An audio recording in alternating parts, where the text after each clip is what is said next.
Hello friends, स्वागत है हमारे यूट्यूब चैनल एसएससी एग्जाम 2022 में।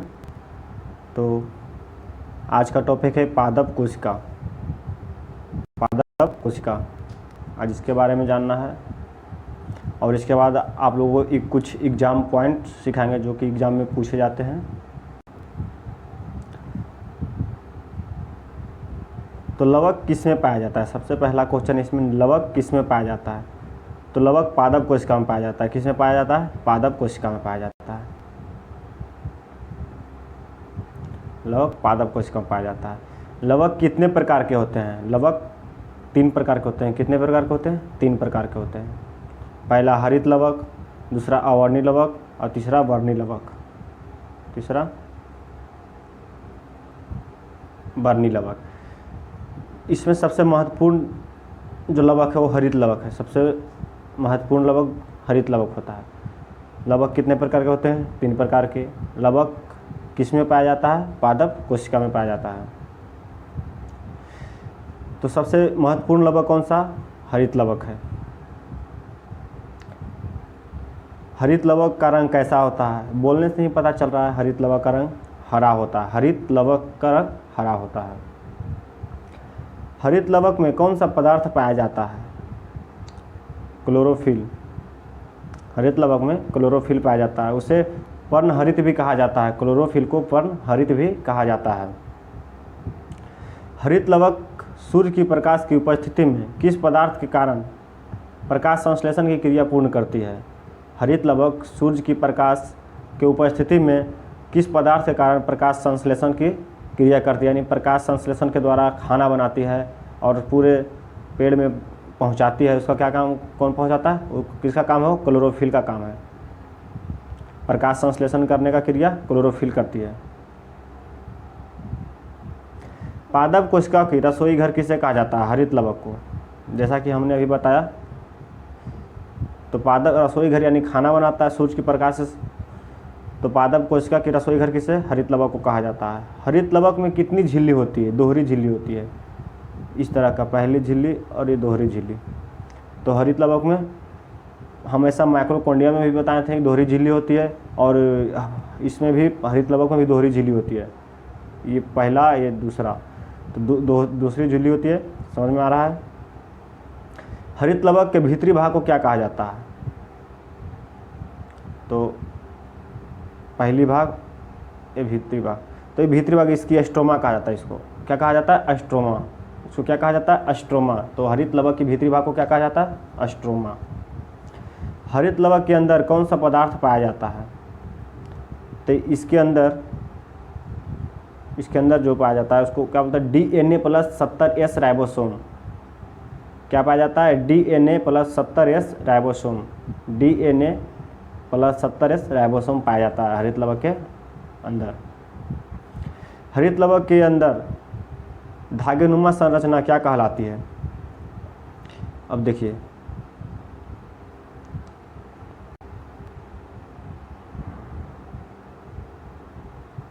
एक मिनट, ये देखिए ऐसा होता।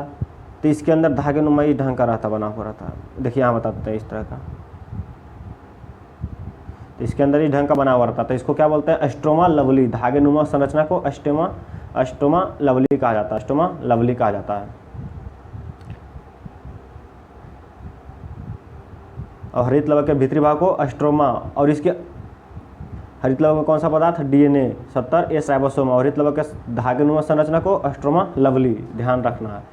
हरित लवक के अंदर धागेनुमा संरचना के ऊपर बनी थैली क्या कहलाती है? अब देखिए, हम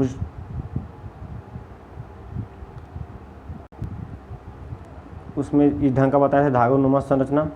तो इसके ऊपर इस ढंग का थैली बना रहता है, इस ढंग का, समझे? तो ये इसको, ये थैली जो होता है इसको क्या बोलते हैं? सेलीपैड। किसको क्या बोलते हैं? सेलीपैड बोलते हैं। सेलीपैड बोलते हैं। तो हरित लवक के अंदर धागेनुमा संरचना के ऊपर बनी थैली क्या कहलाती है? सेलीपैड कहलाती है। सेलीपैड। हरित लवक के अंदर कई थैलीपैड मिलकर क्या निर्माण करती है? तो हम अभी बताए थे जो हरित लवक है, ये धागेनुमा संरचना, इसके ऊपर थैली है। तो इस थैली के कई थैली मिलकर, यानी एक थैली, दो थैली, तीन थैली, इस तरह का कई थैली मिलकर क्या निर्माण करती? ग्रेनम का। क्या निर्माण करती? ग्रेनम का। ग्रेनम का निर्माण करती है। तो कई थैली मिलकर क्या निर्माण करती है? ग्रेनम का।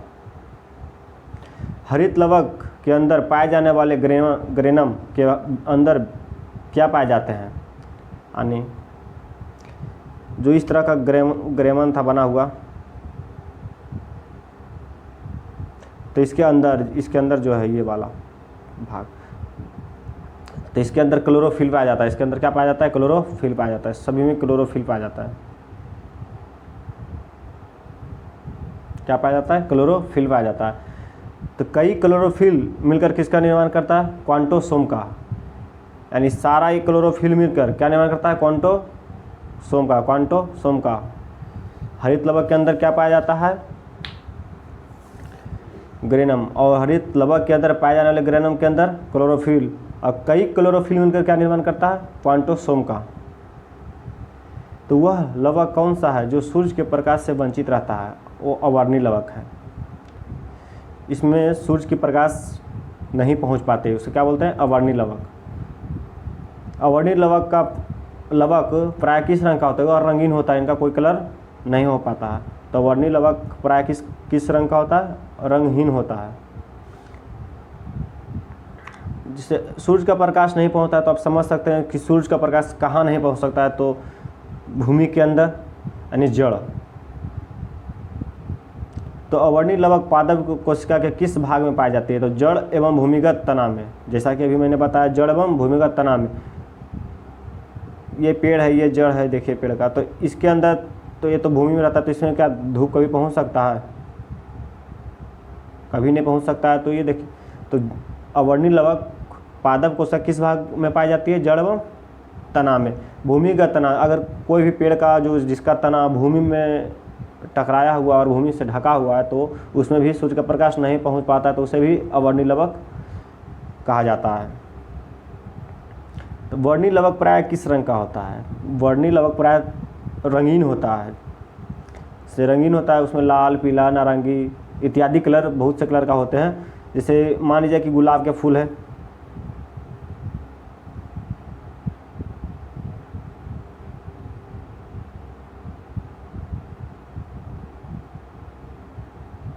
चलिए देखिए ये फूल हो गया।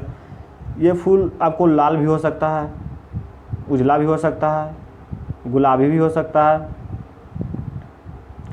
किसी तरह का हो सकता है। और इसका जो पत्ता है वो क्या हो सकता है? ग्रीन, यानी हरित लवक में आ गया। और ये जो फूल हो गया वो कौन लवक में आ गया? वर्णी लवक में आ गया। ये हो गया वर्णी लवक, ये हो गया वर्णी लवक, और ये हो गया हरित लवक। पत्ता जो इसका हो गया हरित लवक। और यही भाग अगर जड़ में आ गया अंदर, तो इसको क्या बोलते हैं? जड़ में जब आ गया तो यही भाग जड़ हो गया, तो इसको ये आ गया अवर्णी लवक में, क्योंकि इसमें सूर्य का प्रकाश नहीं पहुंच पाता है।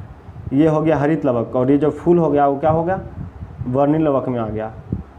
तो फूल या बीज, उसका कलर किसी तरह का भी हो सकता है, लाल, पीला, हरा, नारंगी, ग्रीन, कुछ भी, तो हो गया रंगीन। यहाँ तक तो समझ में आया होगा सभी को। टमाटर का रंग लाल किसके कारण होता है? लाइकोपीन के कारण। किसके कारण? लाइकोपीन के कारण। चुकंदर का रंग लाल होता है विटामिन के कारण। विटामिन के कारण। गाजर का रंग पीला किसके कारण होता है? पीला किसके कारण होता है गाजर का रंग? तो कैरोटीन के कारण। किसके कारण? कैरोटीन के कारण। पत्तियों का रंग पीला, इसका भी कारण है कैरोटीन। देखते होंगे गर्मी में पत्ते पीला पीला होकर झड़ जाते हैं, तो उसका पत्ते को भी पीला होना जो कैरोटीन का कारण ही होता है। फायोसाइनिंग वह वर्णक है जो सूर्य से आने वाली पराबैंगनी किरणों के दुष्प्रभाव से पादप की रक्षा करता है। जैसे बैगनी किरणें, जो पराबैंगनी किरण होती है, ये मनुष्य को भी दिक्कत करती है। इसका प्रभाव मनुष्य को भी दिक्कत होता है, लेकिन हम लोग के बचाव के लिए बहुत सारे उपकरण हैं। और पेड़ पौधे के लिए फायोसाइनिंग वह वर्णक है जो सूर्य के आने वाले पराबैंगनी किरणों को दुष्प्रभाव यानी उससे जो प्रभाव निकलती है, किरणें निकलती है, उससे रक्षा करती है। कौन करती है रक्षा? फायोसाइनिंग। कौन? फायोसाइनिंग करती है। अब कुछ एग्जाम में पूछे जाने वाले महत्वपूर्ण एग्जाम पॉइंट्स आपको बताते हैं, बार बार एग्जाम में यही पूछा जाते हैं।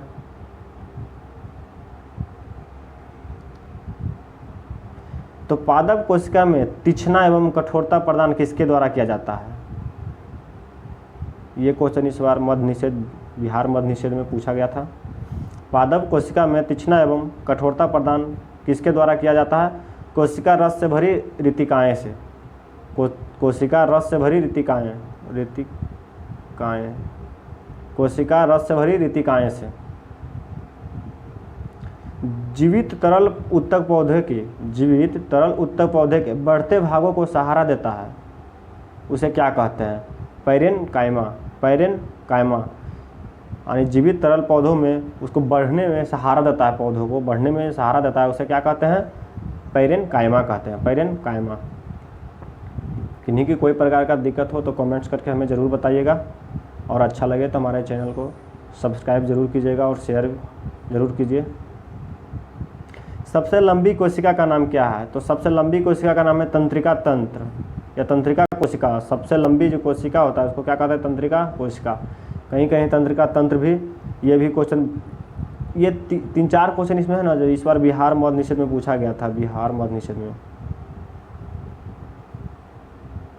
निषेध में पूछा गया था। बाल एवं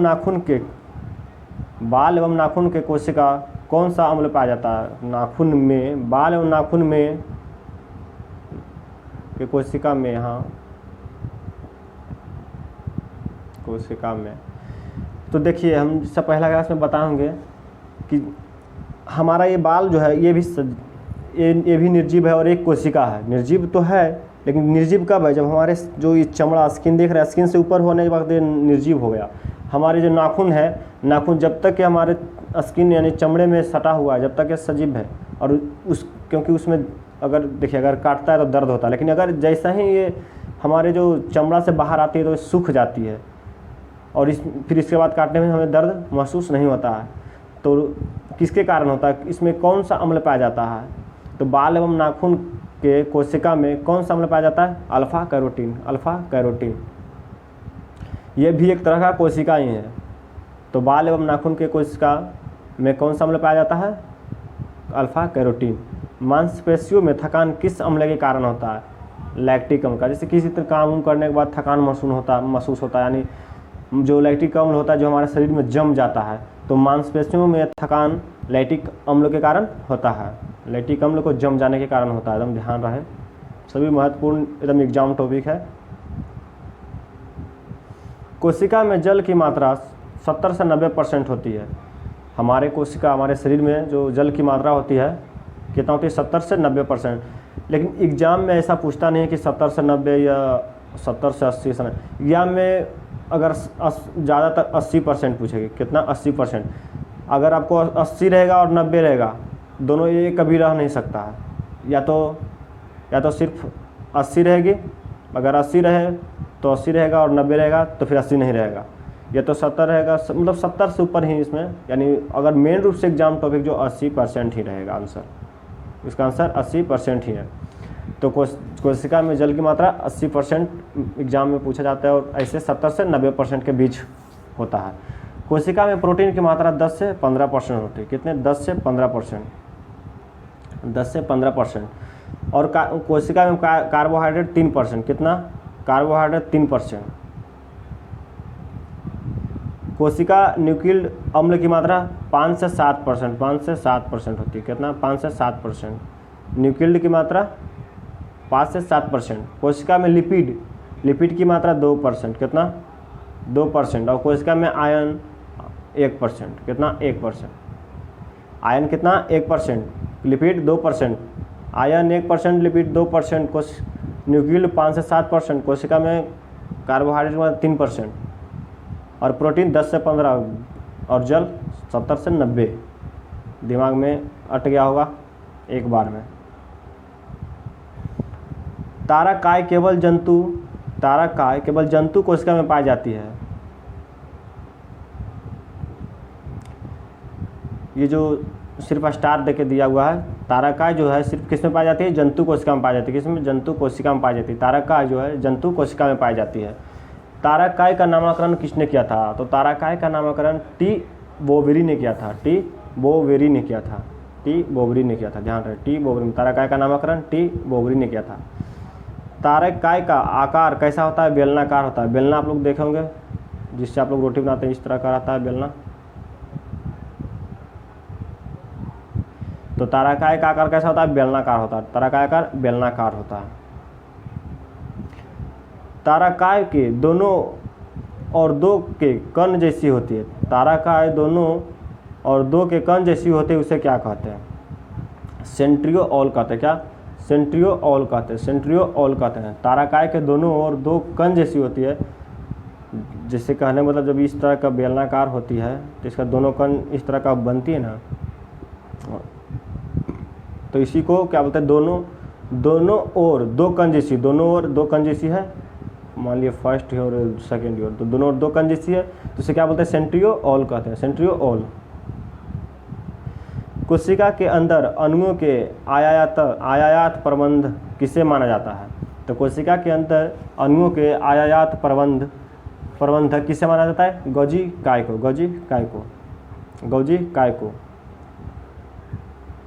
गोजी बॉडी का पता किसने लगाया था? ये देखिए अपना नाम पर ही नाम रखा था और समझिए कि याद करने का भी आसान हो गया। Camillo goji. गोजी बॉडी का पता किसने लगाया था? Camillo Golgi. कहाँ का था? इटली का था। कैमिलो गोजी कहाँ का था? इटली का था। तो आज की चैप्टर यहीं समाप्त हो रहा है। कल आपको कुछ और एग्जाम पॉइंट आपको बताएंगे। अगर किन्हीं को कोई प्रकार का दिक्कत हो तो कमेंट करके ज़रूर बताइए, और अगर अच्छा लगे तो लाइक शेयर कमेंट ज़रूर कीजिए। हमारे चैनल को सब्सक्राइब कीजिए। जय हिंद।